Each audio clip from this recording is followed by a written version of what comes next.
नमो भगवते वासुदेवाय। प्यारे भक्तगणों, आज आप सभी श्रवण करें श्री सत्यनारायण भगवान की व्रत कथा। पूर्णिमा का दिन श्री हरि विष्णु जी को समर्पित माना जाता है। इस दिन लोग भगवान सत्यनारायण का व्रत करते हैं। ऐसा माना जाता है कि सत्यनारायण व्रत करने से लोगों को भगवान विष्णु की कृपा प्राप्त होती है और सभी प्रकार के दुख दूर होते हैं। ये बड़े ही श्रद्धा से प्रसन्नचित मन से श्रवण करते हैं श्री सत्यनारायण भगवान की व्रत कथा।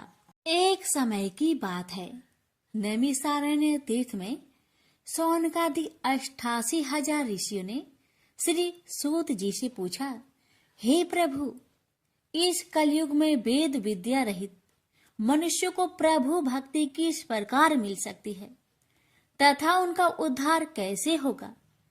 हे मुनि श्रेष्ठ, कोई ऐसा तप बताइए जिससे थोड़े समय में ही पुण्य मिले और मनोवांछित फल भी मिल जाए।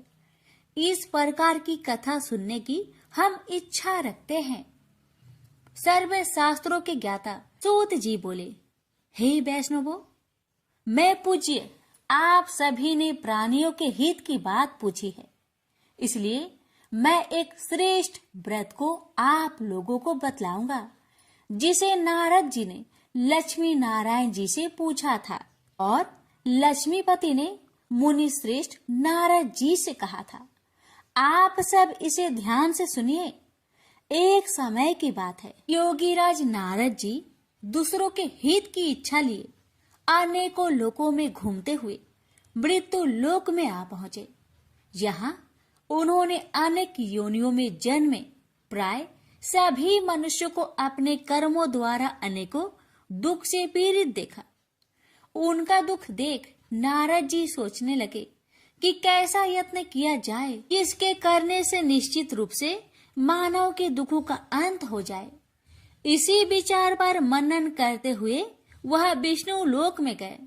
वह देवों के इस भगवान नारायण की स्तुति करने लगे, जिनके हाथों में शंख, चक्र, गदा और पद्म थे, गले में वरमाला पहने हुए थे। स्तुति करते हुए नारद जी बोले, हे भगवान, आप अत्यंत शक्ति से संपन्न हैं। मन तथा वाणी भी आपको नहीं पा सकती है। आपका यदि मध्य तथा अंत नहीं है, निर्गुण स्वरूप सृष्टि के कारण भक्तों के दुख को दूर करने वाले आपको मेरा नमस्कार है। नारद जी की स्तुति सुन विष्णु भगवान बोले, हे मुनि श्रेष्ठ, आपके मन में क्या बात है? आप किस काम के लिए पधारे हैं, उसे निसंकोच कहो। इस पर नारद मुनि बोले कि मृत्यु लोक में अनेक योनियों में जन्मे मनुष्य अपने कर्मों के द्वारा अनेकों दुख से दुखी हो रहे हैं। हे नाथ, आप मुझ पर दया रखते हैं तो बताइए कि वो मनुष्य थोड़े प्रयास से ही अपने दुखों से कैसे छुटकारा पा सकते हैं। श्री हरि बोले, हे नारद, मनुष्य की भलाई के लिए तुमने बहुत ही अच्छी बात पूछी है, जिसके करने से मनुष्य मोह से छूट जाता है। वह बात मैं कहता हूँ, उसे सुनो। स्वर्ग लोक व मृत्यु लोक दोनों में एक दुर्लभ उत्तम व्रत है जो पुण्य देने वाला है। आज प्रेम वश होकर मैं उसे तुमसे कहता हूँ। श्री सत्यनारायण भगवान का यह व्रत अच्छी तरह विधान पूर्वक करके मनुष्य तुरंत ही यहाँ सुख भोग कर मरने पर मोक्ष पाता है। श्री हरि के वचन सुन नारद जी बोले कि उस व्रत का फल क्या है और उसका विधान क्या है। यह व्रत किसने किया था, इस व्रत को किस दिन करना चाहिए, सभी कुछ विस्तार से बताए। नारद की बात सुनकर श्री हरि बोले, दुख व शोक को दूर करने वाला यह व्रत सभी स्थानों पर विजय दिलाने वाला है। मानव को भक्ति व श्रद्धा के साथ शाम को श्री सत्यनारायण की पूजा धर्म में परायण होकर ब्राह्मणों व बंधुओं के साथ करनी चाहिए। भक्ति भाव से ही नैवेद्य केले का फल, घी, दूध और गेहूं का आटा सवाया ले। गेहूं के स्थान पर साठी का आटा, शक्कर तथा गुड़ लेकर वह सभी भक्षण योग्य पदार्थों को मिलाकर भगवान का भोग लगाए, ब्राह्मणों सहित बंधु बांधवों को भी भोजन कराए। उसके बाद स्वयं भोजन करे और भजन कीर्तन के साथ भगवान की भक्ति में लीन हो जाए। इस तरह से सत्यनारायण भगवान का यह व्रत करने पर मनुष्य की सारी इच्छाएं निश्चित रूप से ही पूरी होती है। इस कली काल अर्थात कलयुग में मृत्यु लोक में मोक्ष का यही एक सरल उपाय है। इति श्री सत्यनारायण व्रत कथा प्रथम अध्याय संपूर्ण। श्रीमन नारायणे नारायणे नारायण, भज मन नारायणे नारायणे नारायण। श्री सत्यनारायण भगवान की जय। सूत जी बोले, हे ऋषियों, जिसने पहले समय में इस व्रत को किया था उसका इतिहास कहता हूँ, ध्यान से सुनो। सुंदर काशीपुरी नगरी में एक अत्यंत निर्धन ब्राह्मण रहता था। भूख प्यास से परेशान वह धरती पर घूमता रहता था। ब्राह्मणों से प्रेम करने वाले भगवान ने एक दिन ब्राह्मण का भेष धारण कर उसके पास जाकर पूछा, हे ब्रीप, नित्य दुखी होकर तुम पृथ्वी पर क्यों घूमते हो? दीन ब्राह्मण बोला, मैं निर्धन ब्राह्मण हूँ, भिक्षा के लिए धरती पर घूमता हूँ। हे भगवान, यदि आप इसका कोई उपाय जानते हो तो बताइए। वृद्ध ब्राह्मण कहता है कि सत्यनारायण भगवान मनोवांछित फल देने वाले हैं, इसलिए तुम उनका पूजन करो। इसे करने से मनुष्य सभी दुखों से मुक्त हो जाता है। वृद्ध ब्राह्मण बनकर आए सत्यनारायण भगवान उस निर्धन ब्राह्मण को व्रत का सारा विधान बताकर अंतर्ध्यान हो गए। मन ही मन सोचने लगा कि जिस व्रत को वृद्ध ब्राह्मण करने को कह गया है मैं उसे जरूर करूंगा। यह निश्चय करने के बाद उसे रात में नींद नहीं आई। वह सवेरे उठकर सत्यनारायण भगवान के व्रत का निश्चय कर भिक्षा के लिए चला गया। उस दिन निर्धन ब्राह्मण को भिक्षा में बहुत धन मिला, जिससे उसने बंधु बांधवों के साथ मिलकर श्री सत्यनारायण भगवान का व्रत संपन्न किया। भगवान सत्यनारायण का व्रत संपन्न करने के बाद वह निर्धन ब्राह्मण सभी दुखों से छूट गया और अनेक प्रकार की संपत्तियों से युक्त हो गया। उसी समय से यह ब्राह्मण हर माह इस व्रत को करने लगा। इस तरह से सत्यनारायण भगवान के व्रत को जो भी मनुष्य करेगा वह सभी प्रकार के पापों से छूटकर मोक्ष को प्राप्त होगा। जो मनुष्य इस व्रत को करेगा वह भी सभी दुखों से मुक्त हो जाएगा। सूत जी बोले कि इस तरह से नारद जी से नारायण जी का कहा हुआ श्री सत्यनारायण व्रत को मैंने तुमसे कहा। हे ब्रीपो, मैं अब और क्या कहूँ? ऋषि बोले, हे मुनिवर, संसार में उस ब्रीप से सुनकर और किस किस ने इस व्रत को किया, हम सब इस बात को सुनना चाहते हैं। इसके लिए हमारे मन में श्रद्धा का भाव है। सूत जी बोले, हे मुनियों, जिसने इस व्रत को किया है वह सब सुनो। एक समय वही ब्रीप धन व ऐश्वर्य के अनुसार अपने बंधु बांधवों के साथ इस व्रत को करने को तैयार हुआ। उसी समय एक लकड़ी बेचने वाला बूढ़ा आदमी आया और लकड़ियां बाहर रखकर अंदर ब्राह्मण के घर में गया। प्यास से दुखी वह लकड़हारा उनको व्रत करते देख ब्रीप को नमस्कार कर पूछने लगा कि आप यह क्या कर रहे हैं तथा इसे करने से क्या फल मिलेगा, कृपया मुझे भी बताइए।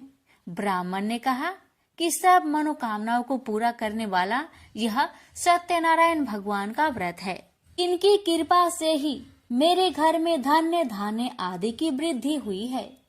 ब्रीप से सत्यनारायण व्रत के कथा के बारे में जानकर लकड़हारा बहुत प्रसन्न हुआ। चरणामृत लेकर वह प्रसाद खाने के बाद वह अपने घर गया। लकड़हारे ने अपने मन में संकल्प किया कि आज लकड़ी बेचने से जो धन मिलेगा उसी से श्री सत्यनारायण भगवान का उत्तम व्रत करूंगा। मन में इस विचार को ले बूढ़ा आदमी सिर पर लकड़ियां रख उस नगर में बेचने गया जहां धनी लोग ज्यादा रहते थे। उस नगर में उसे अपनी लकड़ियों का दाम पहले से 4 गुना अधिक मिलता है। बूढ़ा प्रसन्नता के साथ दाम लेकर केले, शक्कर, घी, दूध, दही और गेहूं का आटा ले और सत्यनारायण भगवान की व्रत की अन्य सामग्रियां लेकर अपने घर गया। वहां उसने अपने बंधु बांधवों को बुलाकर विधि विधान से सत्यनारायण भगवान का पूजन और व्रत किया। इस व्रत के प्रभाव से वह बूढ़ा लकड़हारा धन पुत्र आदि से युक्त होकर संसार के समस्त सुख भोग अंत काल में बैकुंठ धाम को चला गया। इति श्री सत्यनारायण व्रत कथा 2 अध्याय संपूर्ण। श्रीमन नारायण नारायण नारायण भज मन नारायण नारायण नारायण। श्री सत्यनारायण भगवान की जय। सूत जी बोले, हे श्रेष्ठ मुनियों, अब आगे की कथा कहता हूँ। पहले समय में उल्का मुख नाम का एक बुद्धिमान राजा था। वह सत्य वक्ता और जितेंद्रिय था। प्रतिदिन देव स्थानों पर जाता और निर्धनों को धन देकर उनके कष्ट दूर करता था। उसकी पत्नी कमल के समान मुख वाली तथा सती साध्वी थी। भद्रशिला नदी के तट पर उन दोनों ने श्री सत्यनारायण भगवान का व्रत किया। उसी समय साधु नाम का एक वैश्य आया। उसके पास व्यापार करने के लिए बहुत सा धन भी था। राजा को व्रत करते देखकर वह विनय के साथ पूछने लगा, हे राजन, भक्ति भाव से पूर्ण होकर आप यह क्या कर रहे हैं? मैं सुनने की इच्छा रखता हूँ, तो आप मुझे बताए। राजा बोले, हे साधु, अपने बंधु बांधवों के साथ पुत्र आदि की प्राप्ति के लिए एक महाशक्तिमान श्री सत्यनारायण भगवान का व्रत व पूजन कर रहा हूँ। राजा के वचन सुन साधु आदर से बोला, हे राजन, मुझे इस व्रत का सारा विधान कहिए। आपके कथा अनुसार मैं भी इस व्रत को करूँगा। मेरी भी संतान नहीं है और इस व्रत को करने से निश्चित रूप से मुझे संतान की प्राप्ति होगी। राजा से व्रत का सारा विधान सुनकर व्यापार से निवृत्त हो वह अपने घर गया। साधु वैश्य ने अपनी पत्नी को संतान देने वाले इस व्रत का वर्णन कह सुनाया और कहा कि जब मेरी संतान होगी तब मैं इस व्रत को करूंगा। साधु ने इस तरह के वचन अपनी पत्नी लीलावती से कहे। एक दिन लीलावती पति के साथ आनंदित हो सांसारिक धर्म में प्रवृत्त होकर सत्यनारायण भगवान की कृपा से गर्भवती हो गई। 10वें महीने में उसके गर्भ से एक सुंदर कन्या ने जन्म लिया। दिनों दिन वह ऐसे बढ़ने लगी जैसे कि शुक्ला पक्ष का चंद्रमा बढ़ता है। माता पिता ने अपनी कन्या का नाम कलावती रखा। एक दिन लीलावती ने मीठे शब्दों में अपने पति को याद दिलाया कि आपने सत्यनारायण भगवान के जिस व्रत को करने का संकल्प किया था उसे करने का समय आ गया है। आप इस व्रत को करिए। साधु बोला कि हे प्रिय, इस व्रत को मैं उसके विवाह पर करूंगा। इस प्रकार अपनी पत्नी को अवशासन देकर वह नगर को चला गया। कलावती पिता के घर में रह वृद्धि को प्राप्त हो गई। साधु ने एक बार नगर में अपनी कन्या को सखियों के साथ देखा तो तुरंत ही दूत को बुलवाया और कहा कि मेरी कन्या की योग वर देखकर आओ। साधु की बात सुनकर दूत कंचन नगर में पहुंचा और वहां देखभाल कर लड़की के सुयोग बनिक पुत्र को ले आया। सुयोग लड़के को देख साधु ने बंधु बांधवों को बुलाकर अपनी पुत्री का विवाह कर दिया। लेकिन दुर्भाग्य की बात ये कि साधु ने अभी भी श्री सत्यनारायण भगवान का व्रत नहीं किया। इस पर श्री भगवान क्रोधित हो गए और श्राप दिया कि साधु को अत्यधिक दुख मिले। अपने कार्य में कुशल साधु बनिया जमाई को लेकर समुद्र के पास स्थित होकर रत्नासारपुर नगर में गया। वहां जाकर दामाद ससुर दोनों मिलकर चंद्रकेतु राजा के नगर में व्यापार करने लगे। एक दिन भगवान सत्यनारायण की माया से एक चोर राजा का धन चुराकर भाग रहा था।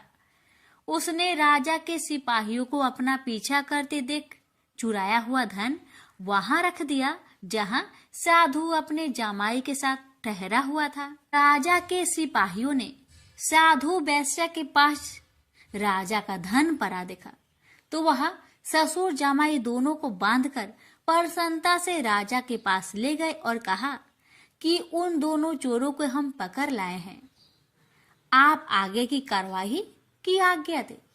राजा की आज्ञा से उन दोनों को कठिन कारावास में डाल दिया गया और उनका सारा धन भी उनसे छीन लिया गया। श्री सत्यनारायण भगवान के शराप से साधु की पत्नी भी बहुत दुखी हुई। घर में जो धन रखा था उसे चोर चुरा ले गए। शारीरिक तथा मानसिक पीड़ा व भूख प्यास से अति दुखी हो अन्न की चिंता में कालावती के ब्राह्मण के घर गई। वहां उसने श्री सत्यनारायण भगवान का व्रत होते देखा। फिर कथा भी सुनी। वह प्रसाद ग्रहण कर वह रात को घर वापस आई। माता ने कलावती से पूछा कि हे पुत्री, अब तक तुम कहाँ थी, तेरे मन में क्या है? कलावती ने अपने माता से कहा, हे माता, मैंने एक ब्राह्मण के घर में श्री सत्यनारायण भगवान का व्रत देखा है। कन्या के वचन सुन लीलावती भगवान की पूजन की तैयारी करने लगी। लीलावती ने परिवार व बंधुओं सहित सत्यनारायण भगवान का पूजन किया और उनसे वर मांगा कि मेरे पति तथा जमाई शीघ्र घर आ जाए। साथ ही यह भी प्रार्थना की कि हम सबका अपराध क्षमा करे। श्री सत्यनारायण भगवान इस व्रत से संतुष्ट हो गए और राजा चंद्रकेतु को सपने में दर्शन दे कहा कि हे राजन, तुम उन दोनों वेश्या को छोड़ दो और तुमने उनका जो धन लिया है उसे वापस कर दो। अगर ऐसा नहीं किया तो मैं तुम्हारा धन, राज्य व संतान सभी को नष्ट कर दूंगा। राजा को यह सब कहकर वह अंतर्ध्यान हो गए। अतः काल सभा में राजा ने अपना सपना सुनाया। फिर बोले कि बानिक पुत्र को कैद से मुक्त कर सभा में लाओ। दोनों ने आते ही राजा को प्रणाम किया।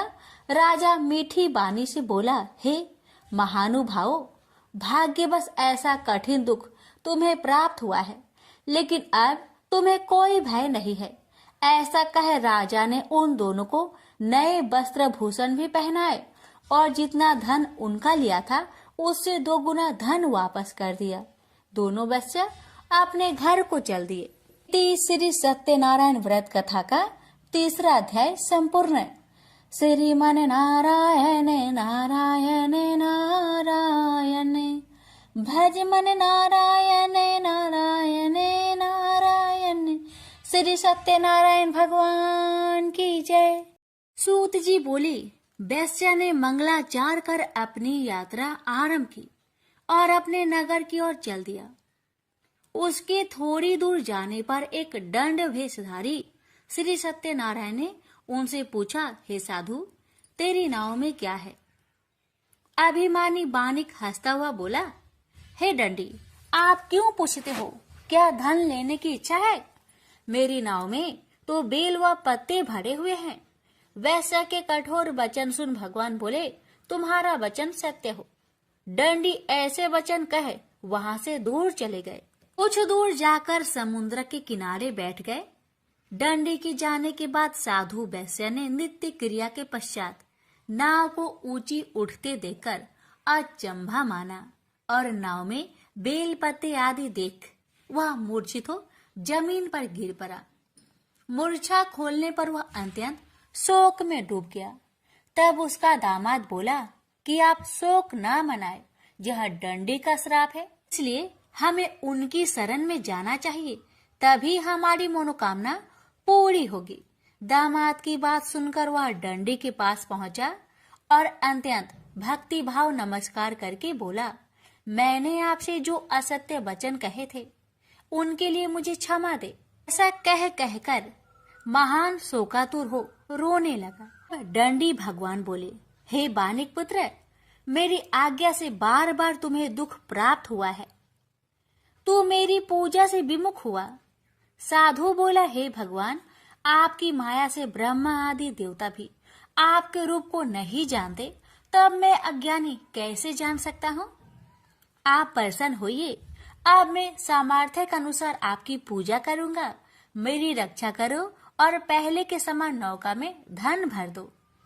साधु वैश्य के भक्ति पूर्वक वचन सुनकर भगवान प्रसन्न हो गए और उसकी इच्छा अनुसार वरदान देकर अंतर ध्यान हो गए। ससुर जमाई जब नाव पर आए तो नाव धन से भरी हुई थी। फिर वही अपने अन्य साथियों के साथ सत्यनारायण भगवान का पूजन कर अपने नगर को चल दिए। जब नगर के नजदीक पहुंचे तो दूत को घर पर खबर करने के लिए भेज दिया। दूत साधु की पत्नी को प्रणाम कर कहता है कि मालिक अपने दामाद सहित नगर के निकट आ गए हैं। दूत की बात सुन साधु की पत्नी लीलावती ने बड़े हर्ष के साथ सत्यनारायण भगवान का पूजन कर अपनी पुत्री कलावती से कहा कि मैं अपने पति के दर्शन को जाती हूँ, तो कार्य पूर्ण कर शीघ्र आ जाना।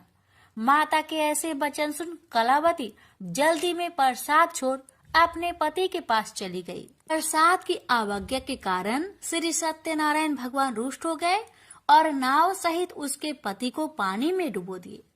कलावती अपने पति को वहां ना पाकर रोती हुई जमीन पर गिर गई। नौका को डूबा हुआ देख वह कन्या को रोता देख साधु दुखी होकर बोला कि हे प्रभु, मुझसे तथा मेरे परिवार से जो भूल हुई है उसे क्षमा करे।